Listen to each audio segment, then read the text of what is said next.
महाशिवरात्रीसारख्या लाखो भाविकांची उपस्थिती असलेल्या यात्रेच्या पार्श्वभूमीवर अंबरनाथच्या प्राचीन शिवमंदिर परिसरातील मूलभूत सोयी सुविधांकडे वेळेत लक्ष देत प्रशासनाने सकारात्मक निर्णय घेतल्याचे चित्र दिसून येत आहे।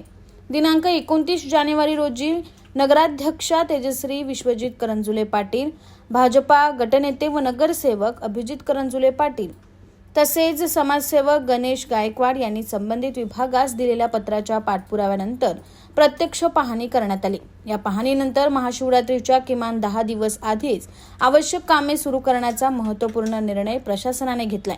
त्या निर्णयानुसार 3 फेब्रुवारीपासून प्रत्यक्ष कामास सुरुवात करण्यात आली असून त्यामुळे भाविकांसाठी आवश्यक सुविधा वेळेत उपलब्ध होण्याचा मार्ग मोकळा झालाय।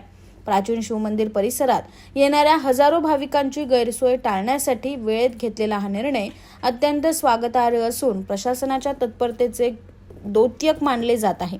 या निर्णयामुळे महाशिवरात्री यात्रा अधिक सुव्यवस्थित, सुरक्षित व भक्तिभावपूर्ण वातावरणात पार पडेल असा विश्वास भाविकांकडून व्यक्त केला जात आहे।